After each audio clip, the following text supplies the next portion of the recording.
Welcome to Confessions of an Implementer, a podcast by Talent Harbor. We share unique stories of implementers and the companies they've transformed to give you a rare glimpse into the successes and the challenges of the system in action. I'm your host, Ryan Hogan. Let's jump in. Welcome to Confessions of an EOS Implementer, brought to you by Talent Harbor. Today, we are thrilled to welcome Damon Neth, a seasoned entrepreneur and expert EOS implementer, to the show. Damon has a storied history of entrepreneurial successes. He founded 5 companies and successfully navigated the complex world of strategic acquisitions to significantly accelerate his businesses. Damon has now shifted his focus to helping other organizations transform and excel using EOS. He now aids companies in aligning their vision, improving operational efficiency, and fostering cohesive, healthy team environments. An active mentor, community leader, Damon is deeply committed to fostering growth and excellence within the entrepreneurial community. Thanks so much for listening, and enjoy the show. The first thing is, how did you get into entrepreneurship? I was looking at your profile, I was looking at the history of jobs and companies and everything else, and it is a lot. And what took you into entrepreneurship? How'd you get into it? Yeah, that's a great question. And it's kind of interesting. I did not grow up in an entrepreneurial family. My dad was a corporate executive. His dad was. I always viewed the corporate world as kind of my domain when I would graduate college and whatnot. And that's how I started working as a consultant, basically tearing the guts out of information systems for huge companies, multi-billion-dollar worldwide brands.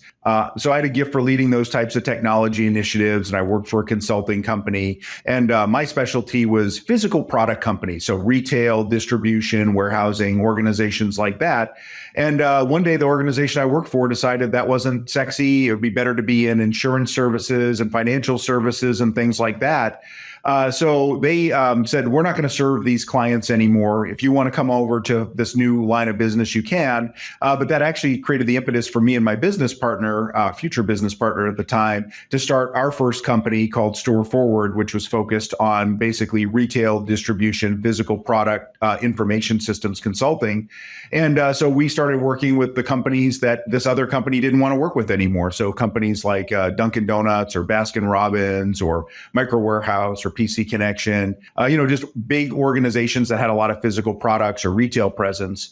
And so I kind of became an entrepreneur by default. It wasn't my goal to be a business owner. It was really more opportunity presented itself, and we capitalized on it. Got it. And it sounds like, or at least it looks like, it's stuck. So how you got there was maybe accident, or maybe it was always a part of the path. But it's stuck. So it sounds like you might have enjoyed it. Well, yeah, but it was interesting because I was a small company that was serving huge companies. And what I discovered along the way was that I don't like the dynamics of huge organizations. Even though I was really successful in leading these massive changes, didn't really like the political climate and, people with sub-agendas and kind of lots of bad behavior on display, especially in the C-suite of these really big organizations. And I had the great fortune as a young person to have a seat at the table driving these massive changes. But what I learned is it probably wasn't for me long-term. So after about a dozen years of doing that, I had, the knee-jerk reaction of, wouldn't it be great if I started a true small business? And that's when my wife and I started Disc Nation, the disc golf superstore,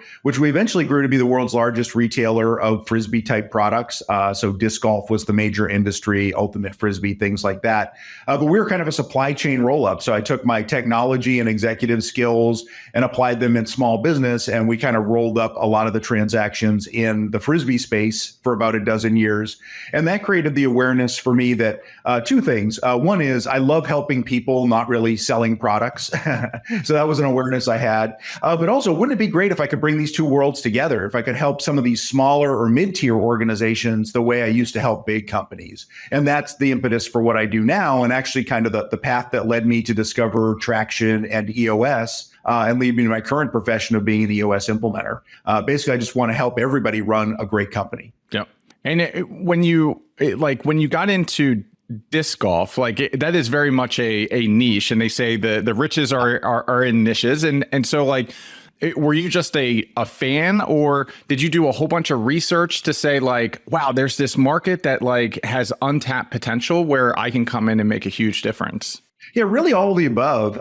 So I was a disc golfer, a frisbee golfer at the time. I didn't even realize there was a sport of disc golf. Me and my friends played frisbee golf with what we used to call the old lid frisbees, like the ones you play catch with, in the 80s in college. And we just kept playing. And we thought we were like the only three frisbee golfers on the planet. And then one day I went into like a Dick's Sporting Goods or something, and there are all these frisbees designed for disc golf.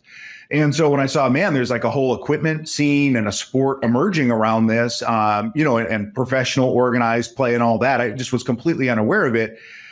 We started ordering equipment, and, I'd order one thing, get another, I'd order something and get an email that it was out of stock. And I thought, boy, this is an industry that's really ripe for some kind of next level thinking and approaches based on what I learned working with some retail giants. Got it. And what were some of the lessons learned? Because, we talked a little bit about the first company and how you got there. And that was a decade. And like, or you said, I think you said a dozen years. So let's call it 10 to 12 years. Like, yeah, that's a long time. And so I'm sure there was a lot of challenges and other things that you faced during that time that you had carried forward in some of these other organizations. Like, what was that journey like over a decade in building a business from scratch?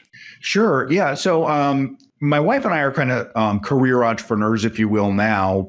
Back in the day when I started my first company, I wound up running that for about 5 years. So I was in the industry for 12, the last 5, owned and operated my own firm around that.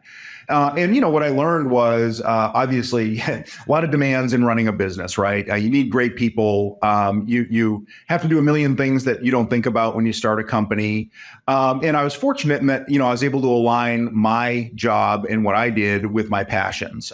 So driving next level tech strategies for organizations, managing a team of really high performing tech individuals and things like that really satisfied my soul. But of course, there were a lot of other things that needed to get done that I wasn't particularly good at. Marketing, sales. I'm good at relationships. I'm not really a salesperson, all these types of things. I found myself in the accounting seat by default, all these things that happen. So what I learned is, you have, if you want to build a great company, you need a great team, and a great team probably includes a lot more than you're thinking about the day you start the company.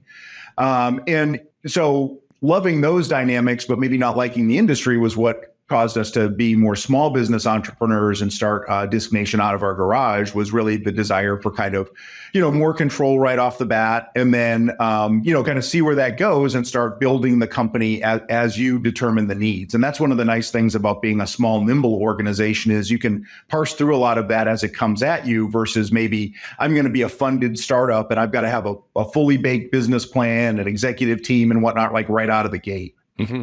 Hey, you talk about this notion of a high performing team. Like, what does a high performing team look like, and what are kind of some of those attributes? Maybe like what are some of those things where it's not just like you've identified that you now have a high performing team, but the different steps and intentionality to ensure that you have created and maintain a high performing team. Yeah, I think this discussion probably is most kind of direct for me when I think about the roles that my wife, Stacy, and I have had in our different companies. So as a husband-wife team, we basically spend all of our days together in work or at home or with our kids or whatever. And so one thing that was critically important from us right from the get-go in our first company was to clearly separate our swim lanes. We in the beginning, we were just frustrating each other, from good intention, trying to do everything, help one another. But once we divided and conquered, and for example, it was a pretty easy decision that I would own technology, things like that, then it helped frame, our relationships, our discussions. But I think if you apply that thinking globally to a team, it's really about the whole mindset of hiring people that are so much stronger than you in any one of the seats that you're letting go of or that you need filled.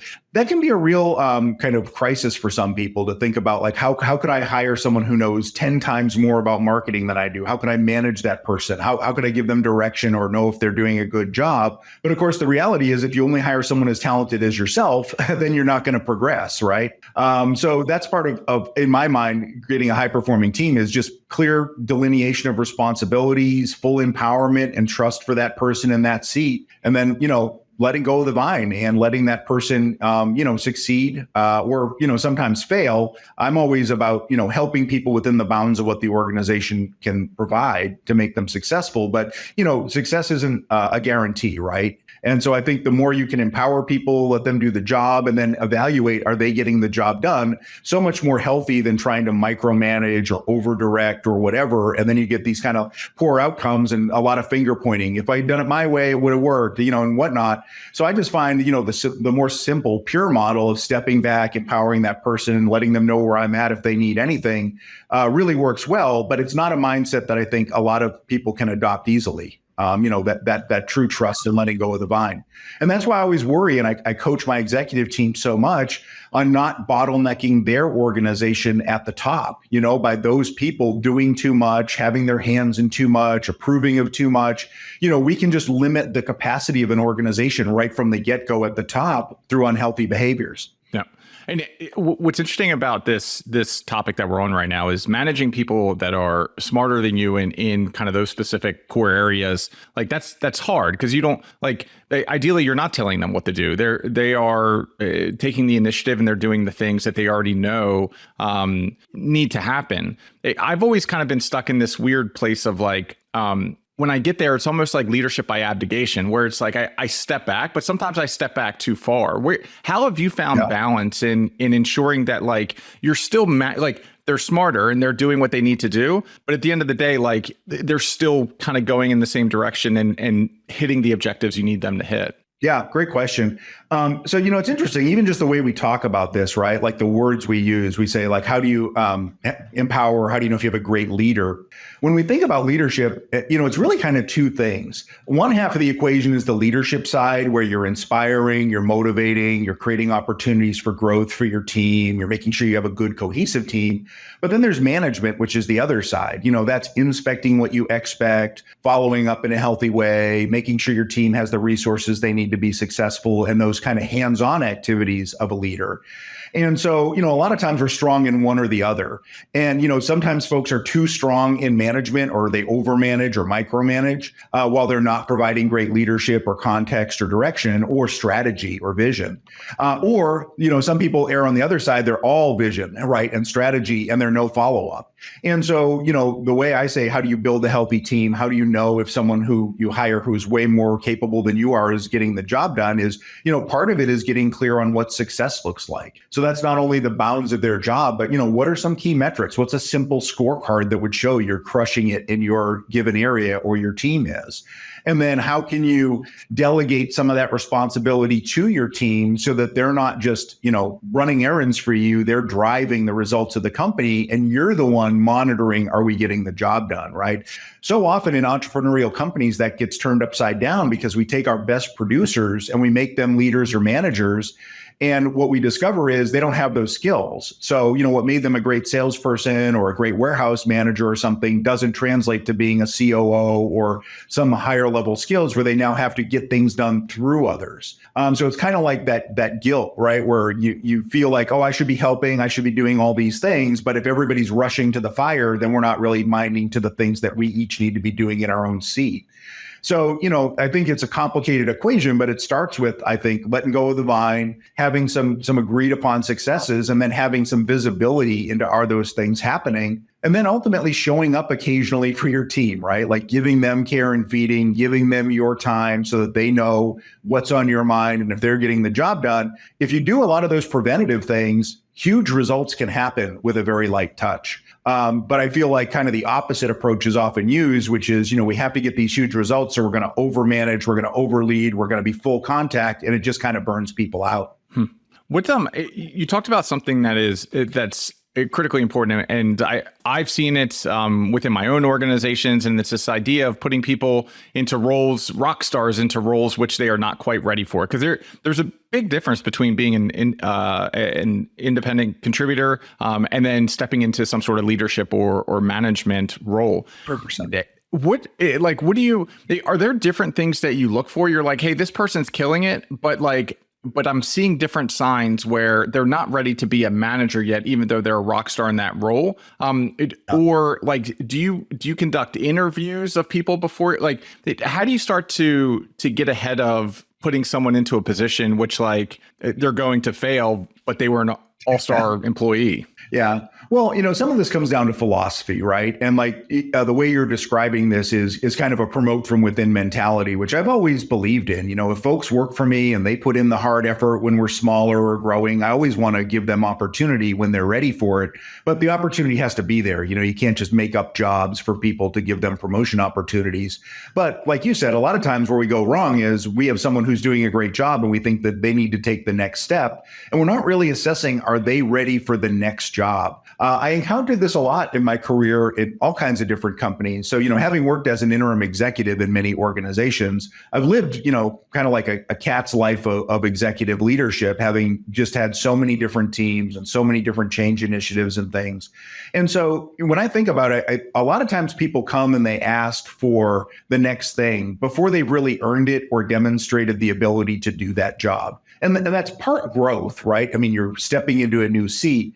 But I find, especially, with younger generation, folks are very impatient. They want that opportunity before maybe they're ready for it or they've earned it. So I think it's the boss's responsibility to assess what we would call in EOS GWC. Do they get the new seat? Do they actually want the right seat because they love the work and for the right reasons, not for promotion or pay or other things necessarily? And then do they have the capacity? Do they have the skills and the time to do that job well? A lot of times many organizations aren't even formal on what the seats are, which makes that type of assessment difficult. But if you have, that's really the exercise is if I look at this person and I look at the seat I want to move them into, do I feel they fundamentally understand what that job's about? Do I feel they have desire for it? And do I feel they've got enough of the skills and nuts and bolts to be successful? That's a good promotion, right? I mean, that shows someone that you believe in them, you have faith, and that they've earned it, as compared to just throwing someone in the seat because they're being noisy or you think it's time or whatever, which oftentimes is a recipe for disaster.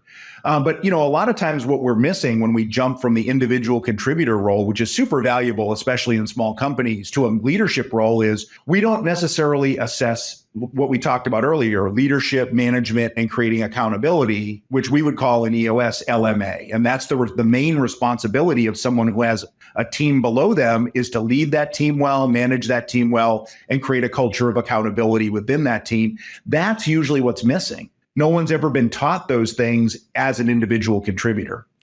What's your philosophy? Because there's companies that get this wrong every single day. And what's your philosophy on they got it wrong, that person was a rock star, now the company's in a bind because they're like, well, if I put him back in that role, it's a completely different role. If I keep him in this role, we're not going to get where we need to be. Kind of what's your thought process on Yeah, and I see this, I saw this a lot in the tech industry because you have these really rock star, stellar individual contributors, and eventually they kind of are faced with the decision of, do they want to become a manager or move into management versus more of a hands-on tech role where they're really great? And as you probably know, a lot of creatives and tech folks are not, they don't come to management naturally. They tend to be more introverted, more individual contributors.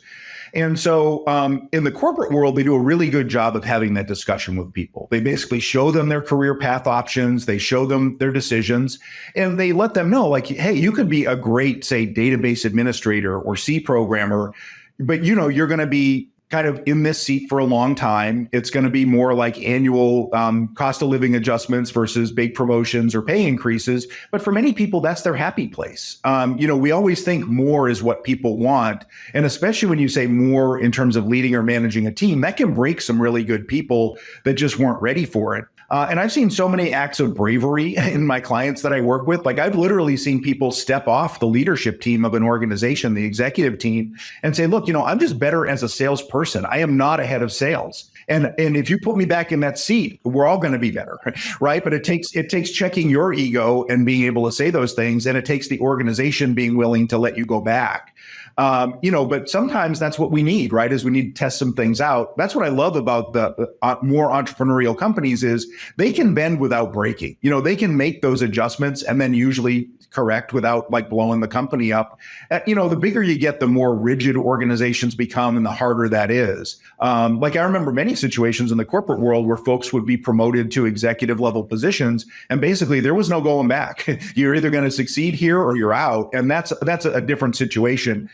Which is one of the reasons I don't like working with huge companies. I like the more adaptive entrepreneurial approach. I just think it scales better, especially at sub, $150 million ranges, Yep. What's for the disc golf company? Like, did you already know EOS? Did you already read the book Traction? And so what framework? So let's talk about in the absence of EOS, in the absence of Traction, like what framework were you using to build, grow, and start these businesses? Yeah, really interesting question.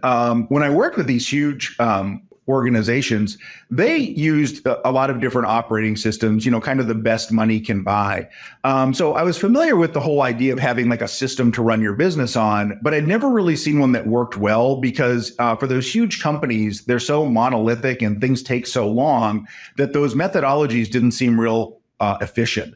And like an example is, we'd normally start annual planning and budgeting at those companies in March. We'd spend 9 months of the year planning for the next year. That's just too heavyweight for most of the companies I work with now. And I don't think particularly efficient, maybe a necessary evil when you're a 10,000 person company. So, when you think about, like, what did we use to run Disc Nation or other companies? We were kind of like doing it through osmosis, taking the pieces that worked from different things that I had experienced or using parts of different frameworks. I've been a business coach for a long time, so I've taught other methodologies that aren't EOS. So we had kind of the pieces on the table, but we didn't have the full framework. And frankly, we exited that company before I even knew anything about EOS. And it's a great regret for me because I think about how much better even we could have been if we had had these simple, powerful tools.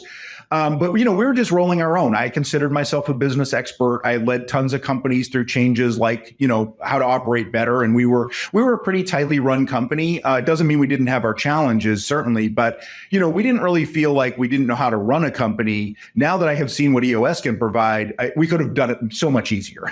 We could have saved ourselves a lot of time and energy, and we could have gotten greater alignment and traction earlier.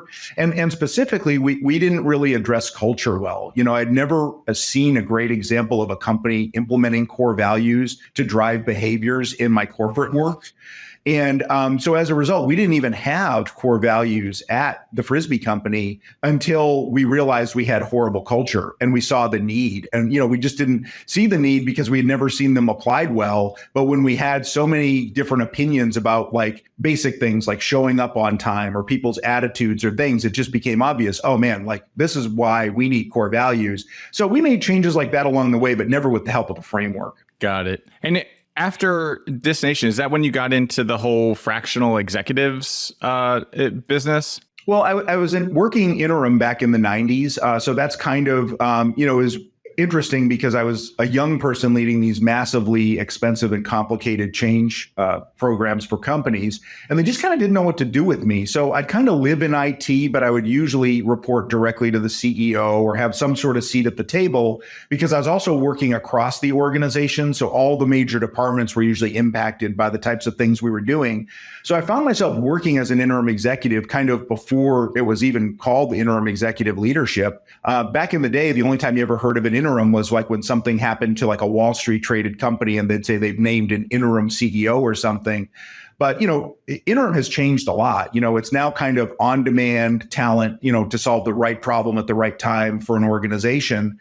And, it's a lot more dynamic of a profession. So I was doing it a long time, and I considered myself an interim probably from like 1995 forward. When I started this company 10 years ago, I said, I'm going to start an interim executive practice that's focused on small and mid-tier companies because there's just so much opportunity there. But many people only think of like interim executive help for huge organizations. So now you see it, of course, with fractional CFOs and fractional CMOs and things like that, where companies are getting specialized need, maybe in 1 or 2 day a week type seats. And that's really always been my passion, is just great executive leadership. I learned a lot through my dad and through my grandpa and through osmosis through them. And I loved being in the corporate world because I really got to put those skills to test. And now what I find is so many of the smaller companies I work with just have never really thought about like, what does executive leadership mean or demand at smaller scale? Yeah.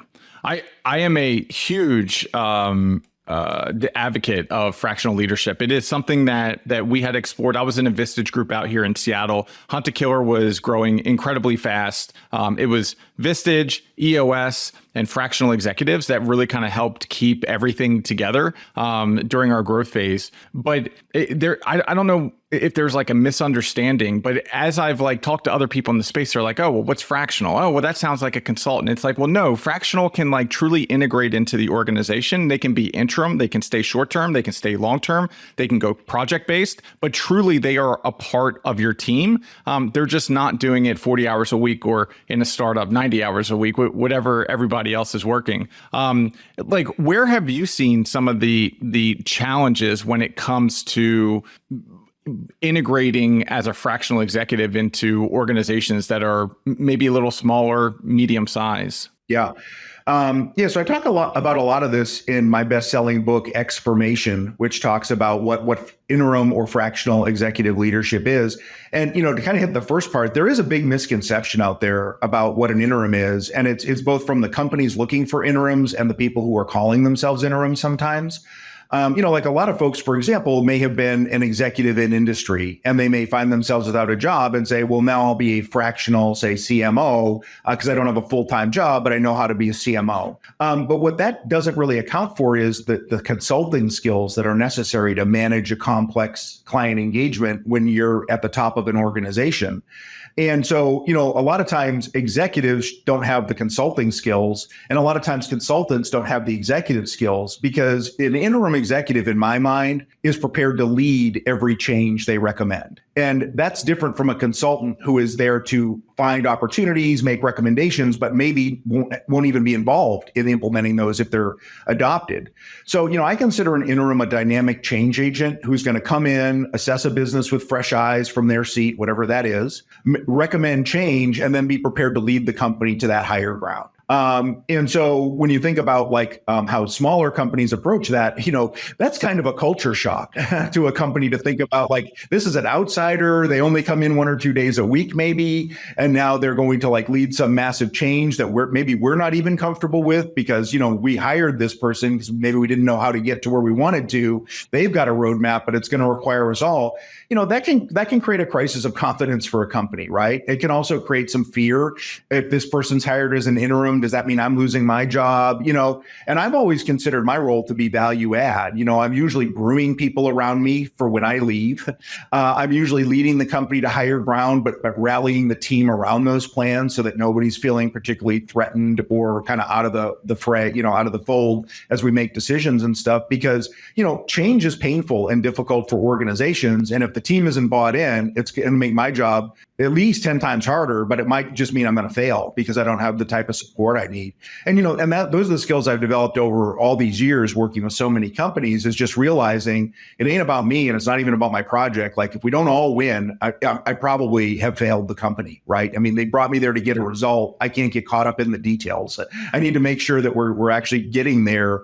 And a lot of times that requires different types of thinking. So, folks who've come from industry or have come from consulting might not actually be equipped to be an interim executive, even though they may have been involved in similar types of things in the past.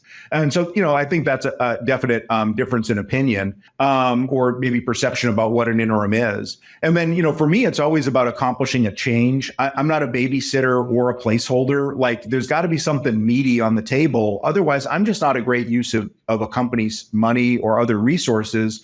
So, I'm a change agent and I'm pretty clear about that. Sometimes people just want someone around to sit in the seat and help or give strategy or whatever. That's usually not meaty enough, for me to want to engage in. I just don't think that we're going to be successful at the end, because if there's nothing really important, then why would you go through all the trouble of bringing a stranger into your company and empowering them, right? Yep. And I saw when you talked about the fear stuff, I saw that we brought in fractional CTO, we brought in a fractional CFO, and then we brought in some operational consultants, but I don't think we brought them in as fractional. But it sent, I'll stop short of saying a spiral, but there was noticeable difference in changes at the senior leadership team level, how people were acting, the dynamics, even kind of the trust, and what's going on here. How does a company know? I think, again, fractional interim, it is very misunderstood right now.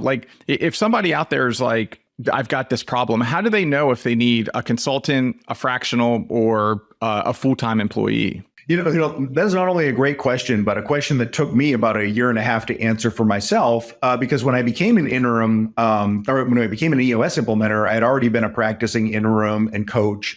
And so I found myself kind of saying, hey, everyone, I'm an EOS implementer and I'm a fractional executive and I'm an executive coach. And like, as a result, no one really knew what to do with me. And I had trouble framing like, what is the right approach or solutions for a given client? And what I came down to is this. If you have a fully formed team and you have a pretty like good running company and you just want better results, that's where EOS makes sense, or some other business operating system. I think EOS is the king and I love it for its simplicity, but there are other operating systems out there. And what I would say is every company should run on an operating system. I prefer EOS. So if you have those pieces on the table, you're probably just looking for better ways of doing business, more repeatability, better predictability, more accountability, really empowering people at their level to solve problems. That's what EOS does all day long. Now, if you have a hole in your executive team or you're trying to go to a place that nobody knows how to get there, like suppose we manufacture our products in US today, and we want to move that to China tomorrow. And nobody at the company has ever done anything like that. That's where it makes sense to find an interim executive, someone who's been there, done that over and over again. They've got the blueprint and roadmap. They can lead you through it with higher probability of success and clarity because it's just simply what they've done. And that's where, I kind of come back to, all these lives I've lived in the executive world. That's why folks hire me as an interim, because I've just seen and done so many things that many people don't have the opportunity to get exposed to. And that's a great use for a company as long as they're clear and committed on what change they want to make. Sometimes they just know they have a need and they're not sure what it is. And that's where maybe I get involved in the beginning to kind of help them figure out like what's actually going on here. What are you actually missing or trying to accomplish? And then sometimes the path leads more to EOS. We got what we need. We just need better execution. Or sometimes we find a big hole or need that nobody on the team can address. That's where you're looking at an interim. And just for folks who might not know interim executives, one size doesn't fit all. I'm an interim CTO, COO, or CEO. Those are the seats I sit in. An integrator also fits within that. But like, I'm not a CMO, I'm not a CFO, I'm not a head of sales. And so, not all interims sit in all seats, right? And that's why when you get clear on what your need is, you want to find a shark who can really come in and drive that part of the business. Got it. And just because you brought it up when you were talking about kind of the three different things you focus on, when does someone, like, let's say it's the visionary that's making these decisions or the visionary and the integrator, like when do individuals know that they need Damon as a coach to come in instead of as a fractional or as an EOS implementer? Yeah. So, that's kind of my third line of business is individual executive coaching. That tends to be for folks who are just struggling with being a great executive. Like maybe they're being told by their boss they don't think strategically enough, or maybe they feel like their part of the organization is out of control and they just can't get on top of it. Or maybe they just don't know how to have tough conversations with people or even positive conversations with people, and so they're not confident or they don't have the skills of a savvy leader. And, like an example of that might be, in my work as an interim executive, you might think I had all this power. Well, really, I was still an outsider to the organization, like the CEO or whoever I reported to, I serve at their pleasure.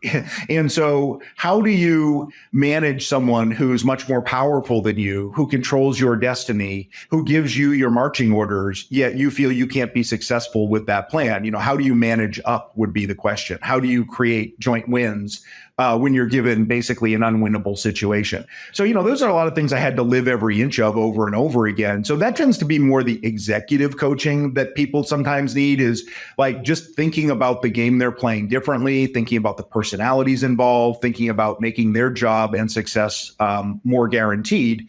Versus we have a hole, we don't know how to outsource supply chain to China or get a next level technical architecture, and we have to go find an interim for that. Versus we just need to operate better and want to like get the noise level down and get everybody kind of like, pulling in the same direction, get the engine running. That's EOS all day long. Got it. Is interim, when we talk about like kind of project based, something meaty, something like we don't have that skill set. If an executive leaves or if there's someone that's not performing where they should be performing, are those also good opportunities? Because like instead of it being a gap in I think we were talking about like a gap in like a very specific skill set. It might be a gap in just like what you already have on the team that you actually need for the long term. Is Interim good for that? Yeah. And again, I think this comes down to somewhat philosophy. For me, there has to be some big initiative or project or change on the table. But that doesn't mean that that's always the case when companies look for an interim CTO. You may have a person suddenly leave your company and you're like, we absolutely need a CTO. And that would be more of a stable state, kind of steady leader. That's just not my skill set necessarily. I can do that, but it's kind of boring to me. I like to be the change agent. So that's why for me, there always has to be something meaty on the table. And I also frankly worry about if I just sit in a seat every day for a week or, 1 day a week for 6 months, and someone looks at the P&L and says, what are we paying this person for? I feel I have to have results to show for it. A lot of times just sitting in the seat it makes me feel I'm at risk. I want to make sure I'm creating enough value that people want me there and they see the need for me and that ultimately I'm getting done whatever needs to get done.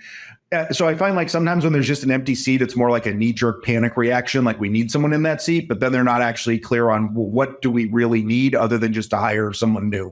So it can all work. I think as long as the organization's clear in what they want, there's a million interims out there with all different skills, and they can definitely find that.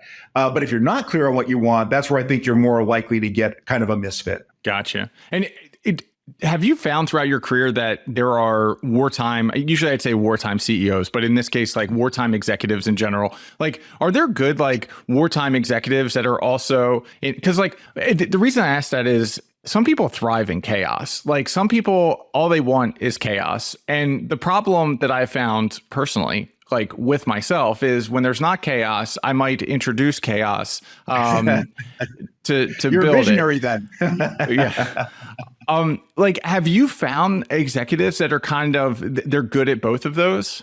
Yeah, that's a real interesting question. I would label myself more of a wartime CEO or executive, meaning that not that I like to live in chaos, exactly the opposite, but like I'm there to bring order to chaos. My specialty back in the day was rescuing failing initiatives. So I'd be the guy or the team that would show up after a company had already taken a couple of attempts and burned through a few $1 million trying to do something.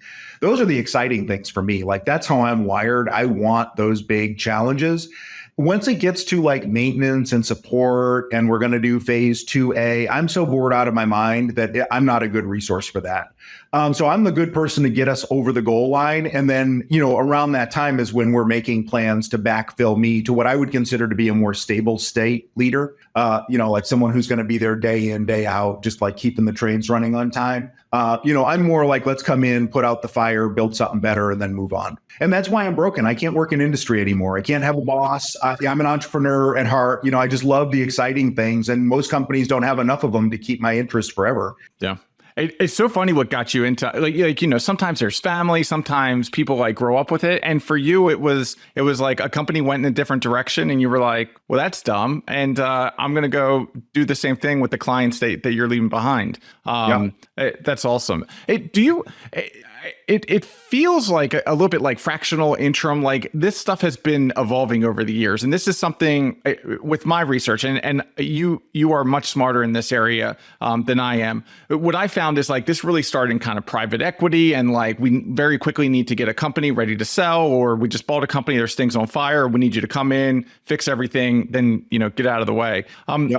As this has like continued to evolve, and the other thing that we're certainly seeing right now is a lot of like consultants kind of changing their title to fractional or interim or things like that. It's like the new trend. Like, do you think this has another evolution in the future? Like, where do you think this whole thing is going? Well, sure. I think we've been on the evolution of what I might call the individual economy for a while. And, you just see a lot of these kind of individual contributors in one way or another peel off. And, it's easier to be your own kind of business, solopreneur or whatever these days. And that's the funny thing about interim executives. I know a lot. So I've been involved with interim execs, which is, kind of like the foremost sanctioning body for interim executives, I believe. And so I know a lot of interims through them, hundreds and hundreds, and they're all lone wolves. There's not a firm out there, I mean, there are some firms that do interim executive leadership, but one of the reasons there aren't a million is because it's really hard to assemble all these lone wolves into a company, because most of them can go find all the work they need, they deliver all the work they need, and then they set the terms for what they want to do next, and they just don't need a lot of others in that equation. So it's kind of interesting in that, it's kind of a tribe of many individuals. And, EOS implementers are kind of somewhat the same way. I mean, we all are part of EOS worldwide, but we're all our own individual business. And, it's because of that, I think, individual spirit of wanting to create relationships and help companies and kind of have, less voices in your life that drives a lot of people to these things. But I do find it's interesting that the two communities that I interact with the most are basically a bunch of lone wolves. Yeah. Yeah. And just for a minute of vulnerability. So when we started Talent Harbor, the whole vision here was to really focus on fractional executives for companies that are operating on EOS. And the company that we used, the guy was out here in my Vistage group, an amazing gentleman. He since sold the business, and it worked for him, and it worked incredibly well. And so we went and did it. And what we quickly realized is everything you just said is like building that stable. It's a whole bunch of lone wolves. The reason that he was so successful with it is because he was very localized. Like, it was local companies, and he had a bench of 40 to 60 people that he could pull from. And like the model made sense. Just everything made sense. Being able to scale something like that is hard. And since he sold the company that bought him, already shut it down, because that's how hard it is to keep that together. And I think they were 2.5 years post acquisition, and and that division is no longer. So 100% agree with you on how difficult it is. And you ask kind of what's the evolution? That's what I might point to. I think the evolution is there's a huge amount of demand pull, especially for interim integrators or for fractional executives for EOS run companies. It's kind of an interesting side effect in that, Gino Wickman, who created EOS and wrote Traction, he gave the world a gift when he named the visionary as a separate seat from the integrator. So whether you call it, he invented visionary, invented integrator, the separating those two seats at the top, it was just such a powerful notion.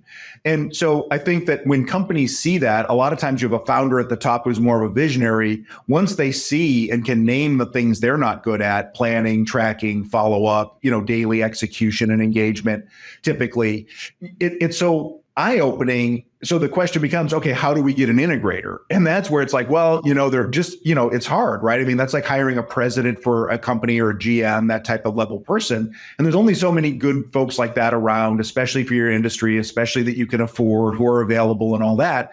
So, more and more companies are saying, how can we get this fractional help? How can we start to get some of this juice flowing in our company?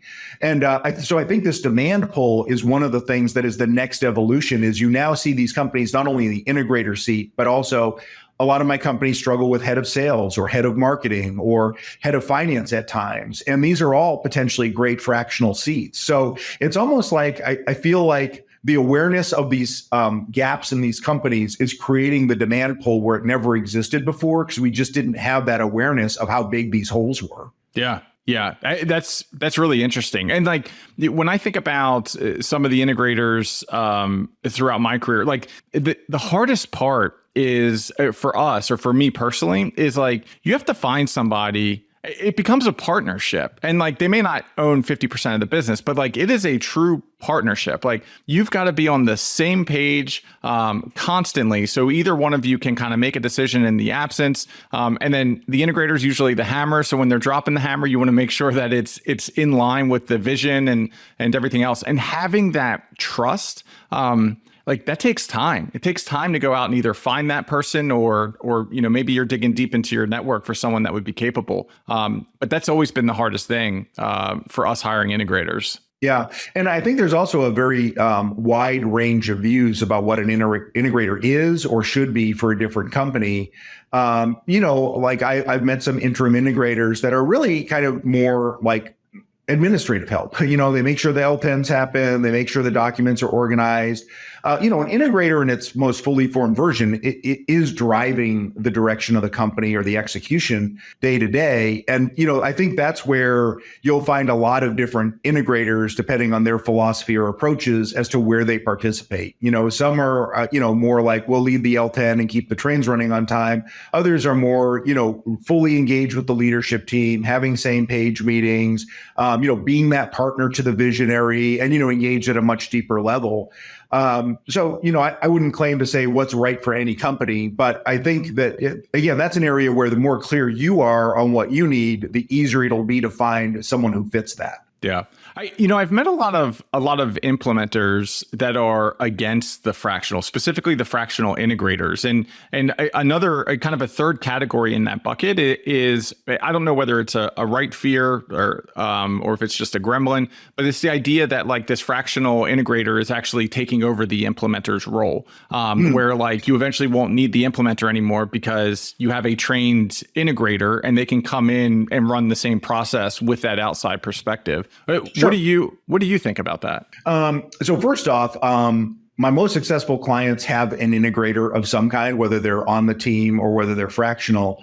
I don't view that person in any way as a conflict to what I'm doing or trying to do. I view them as a partner. And I in my discussion with most other EOS implementers, I believe that's also the way they view it. But again, like I said, there's a wide degree of experience and results that are happening out there with interim integrators. Like Rocket Fuel University by Mark Winters, who's an EOS implementer, I think that's attempting to add some clarification to people who've actually been certified as like a proper integrator and things like that. Not necessarily for the fractional market, but just to set a standard for what integrator is or should be. So I think things like that will be helpful in the future. But anybody can call themselves an integrator, right?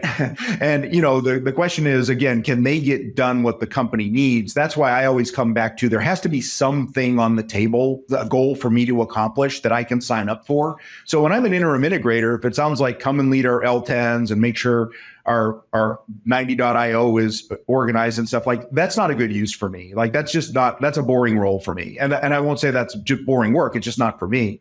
I've got to be like driving the company like, hey, we lost 20% last year. We need an initiative to drive efficiency through the organization. Like that's the sort of integrator I am when there's something like that happening.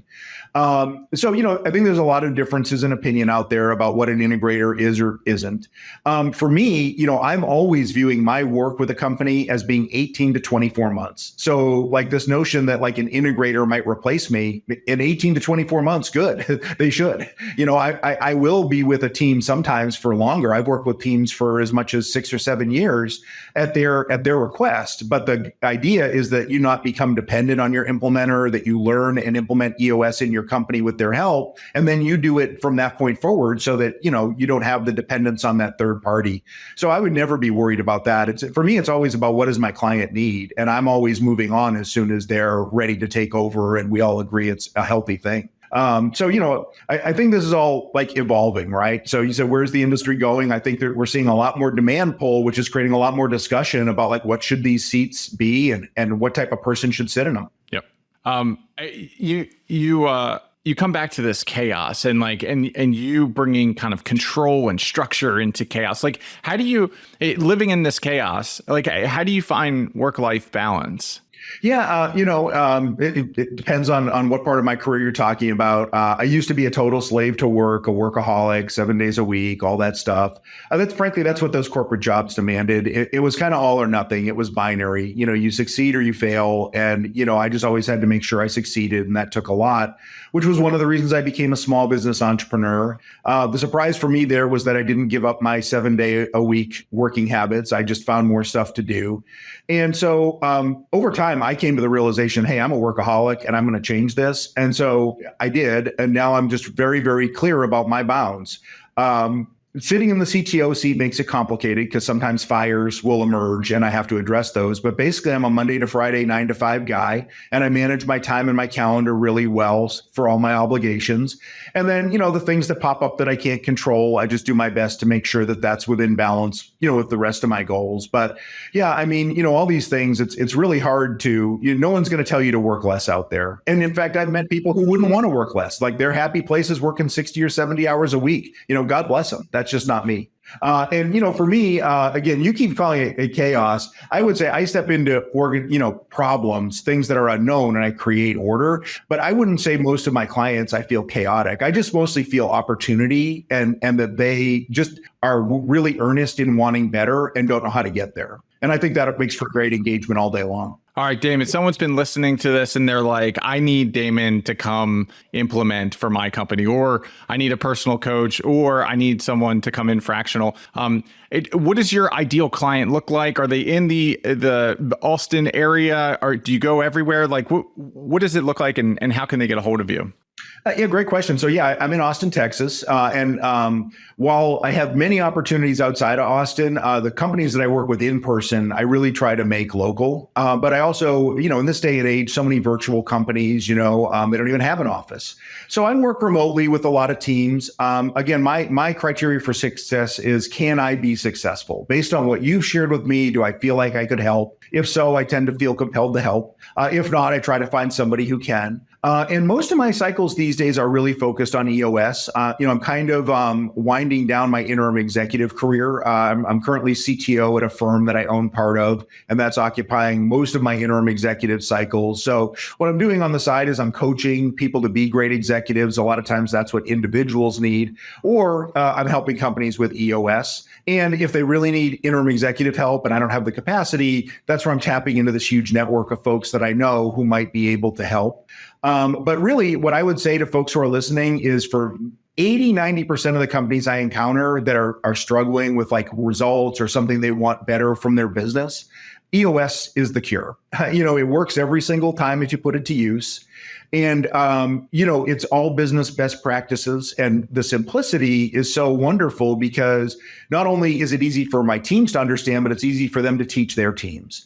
And so, I'm just such a big believer because I used, I think, every other methodology that's known. And I never felt particularly good about the results or like understanding how the process worked or anything like that. It just felt like a bunch of things we did because we were on this system. EOS for me is just so clear and pure, and everything has its place and its time, and it drives efficiency that it's almost hard to argue with what it is. So if you say we already have those things in our company, great. Bully to you, right? But if you don't, I would say start there and then see what you need, because the process of EOS is so magical. It a lot of times illuminates needs that companies don't even see on their own until they kind of get into the process and really start rethinking their business. Got it. Damon, thanks so much for coming on the show. I appreciate it. We covered a whole gamut of topics. It was my pleasure.